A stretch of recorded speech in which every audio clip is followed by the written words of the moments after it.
Hello! Kumusta mga kaibigan? So, nandito ulit tayo sa Freecodecamp. Arnel here. So, decimal to binary converter pa rin yung lesson natin. Step 27 na tayo. Alright, and sabi, now that you have an operation that will lower the value of input each time the loop runs, you don't have to worry about the loop running forever. Alright? Kasi nandito na yung input natin sa loob. Update the last line of your while loop and assign quotient to input. So, update the last line of your while loop and assign quotient to input. So, itong quotient, yung parang pinaka-result niyan, i-assign na natin dito sa input. So, nilagyan natin yung quotient din. Alright. So, ang function nito, i-check nyo to, kung yung input ba is greater than 0. So, kung greater than 0, yung input is i-run nyo itong quotient. So, yung quotient, magiging input divide 2. Alright, medyo malabo pa sa akin.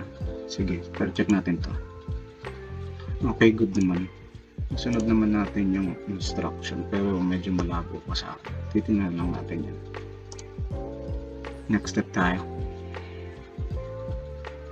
Alright, step 28.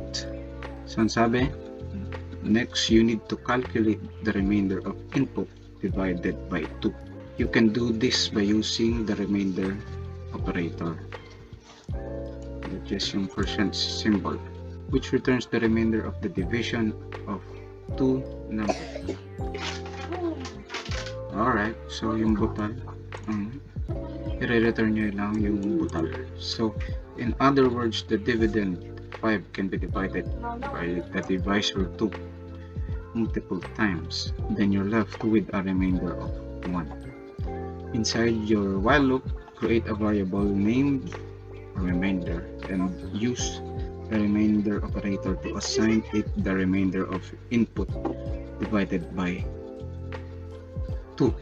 Remainder operator to assign it the remainder of input divided by 2. Alright, so gagawa ulit tayo ng remainder na variable.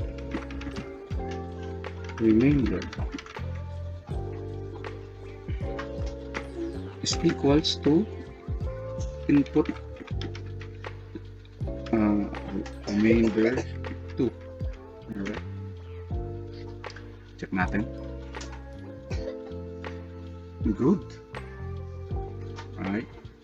Next video.